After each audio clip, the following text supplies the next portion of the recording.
Hey guys, I am here with Jennifer Kieran. She is one of our fabulous Seiler sales reps that covers Wyoming, Colorado, and Utah. And we are here at AAE in 2026. And of course, we are going to talk about maybe the frequent questions she gets asked from her end users when she's going out and helping find a solution for their needs. So tell me, Jennifer, what is a common question you get asked when you go out?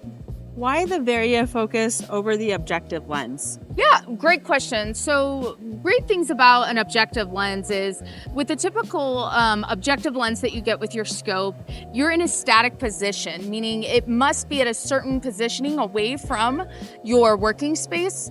Whereas the varial focus, depending on which one you have a variable working distance, which is really great to use in regards to, let's just say in a clinic setting, you have multiple users on the scope.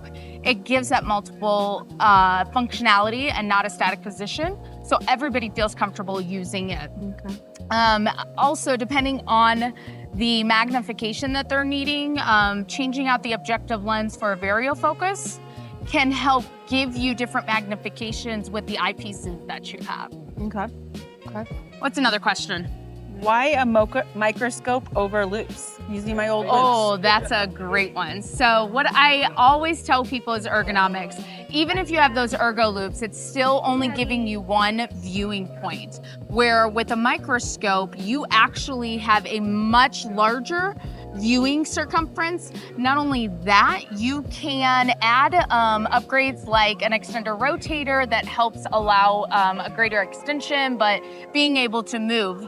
Less contortion artist is what I would say. Not only that, you're gonna get higher magnification. You can also document your cases. A lot of people who are using loupes, how are they going to document if they're doing a procedure and they have nothing there visually capturing it? Okay. And then what is the differences between all the filters? Oh, that's a great question. So I'm gonna have you step to the side here. So on your Alpha Air, let's just say, most people have a filter that twists, right? Ours pulls in and out. So what's really great is if you see here, you've got your green light filter. Green light is almost like your red-free filter. So it kind of helps you differentiate between the different red tissues, from blood vessels to the suture that you're putting on to the gums itself. Another great thing is the yellow filter or the composite curing.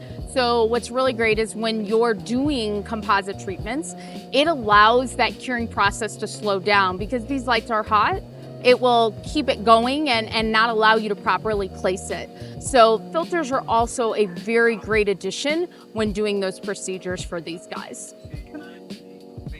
All right, well, I think she gave me all the brain busters I could get. I am so glad to have you on board. And any other questions you ever get, let us know, because again, they can't treat what they can't see.